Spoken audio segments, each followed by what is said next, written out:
Alright, crypto looks like it's found a temporary floor, but is the worst behind us, or are we destined for more dumpiness? At the time of recording, Bitcoin is sitting at about $57,700, and unfortunately, it is still under this 200-day moving average. If it can break above that or above about $60,000, then maybe we will have put in the bottom, but I'm still going to be pretty skeptical until we can actually turn that into support. The reason is because we were seeing it as support in the past, and it was a pretty strong level of support. But now that we've broken down below it, it's going to be a pretty strong level of resistance. And on top of that, we're going to be seeing this 20-day moving average breaking below the 200-day moving average, which whenever it happens the other way around, they call that a silver cross. So I guess you could call this a silver death cross. Also, this 50-day moving average is headed down towards the 200-day moving average. And if that crosses, then it is called a death cross. And usually that means that there's going to be some more downward pressure to come. It does look like we've entered a downtrend with this downward trending support line underneath us, and hopefully we're going to continue finding that to be support if we do have more downward pressure. And I'm still looking at this electrical cost as the worst case scenario. Unfortunately, that is down around about $45,000 at the time of recording though. And we could definitely come back down to retest the electrical cost, turning it into support like we did back here in 2016. But the last time we had the halving before this one that obviously just passed was in 2020. And as you can see, we did come down as the electrical cost retreated from the halving price. But it didn't come all the way down to turn it into support before the parabolic phase of the bull market actually took off. So we don't necessarily have to come down to $45,000 obviously, but I don't think it's going to get any worse than that, and in my opinion that is really the worst case scenario.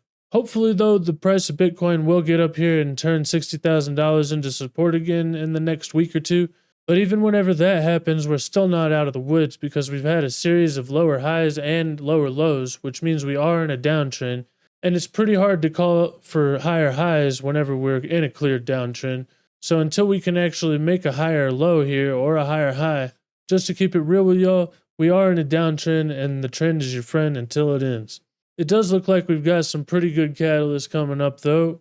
For one, we are in extreme fear, and usually that's a great buying opportunity. We haven't been in extreme fear for a long time now, probably like a year or more.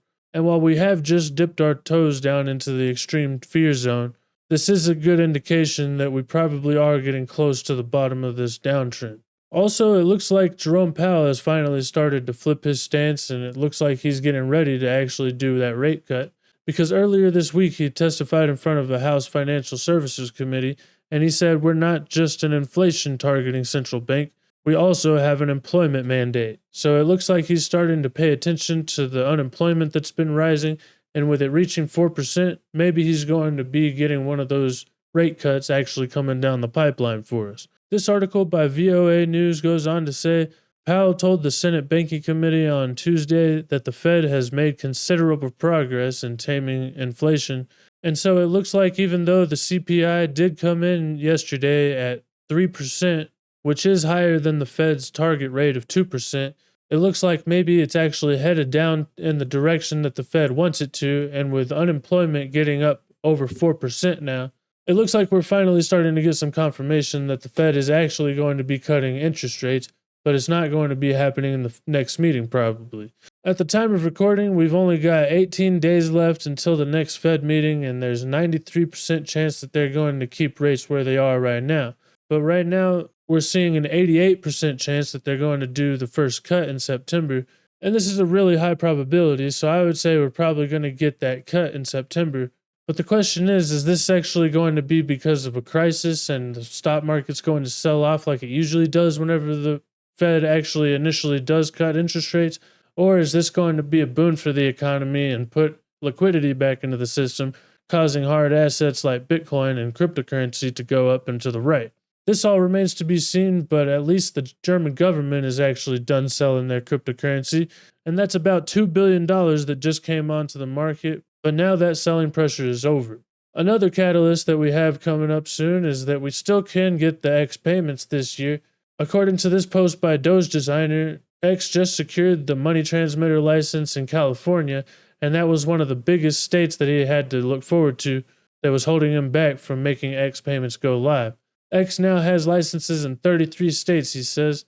According to NMLS Consumer Access, though, I only see 31 active money transmitter licenses, but I don't remember that he actually applied for any more than 32, if I remember right. So maybe we are closer to X payments going live than anybody really thinks. Also, one big reason why we've been seeing the sell-off recently is because $8 or $9 billion is supposed to be going back onto the market from Bitcoin being repaid to the creditors from the Mt. Gox collapse in 2014. But according to this article on the Wall Street Journal, the FTX creditors are going to be paid back in full. They're going to get 100% of their money back in cash plus interest. And the difference here is that the Mt. Gox repayments were actually being repaid in Bitcoin, so that gave people an opportunity to sell off, making them millionaires basically. The FTX creditors are going to be getting paid back in cash though, and while they're probably not going to be using all of that cash to buy more cryptocurrency, I'm sure they're going to use some of it, and this could definitely send crypto, especially Bitcoin, going up.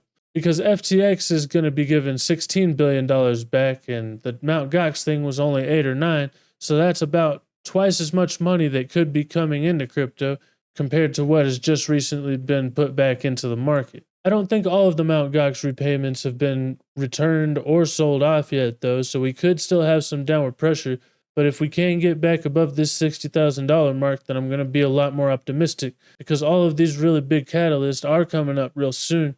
So I think we could have some more downward pressure in the meantime, but whenever all of these catalysts come through, we're probably going to be hitting new all-time highs and re-entering price discovery. So let me know what you guys think in the comments. Is the sell-off over and are we headed back above $60,000? Or is the Mt. Gox repayment still going to be pushing us down? And it's just going to be a great buying opportunity. Either way, thank you guys so much for watching, and don't forget to hit that like and subscribe button if I brought you value. But most importantly, don't forget to do only good every day, and I'll see you next time. Bye.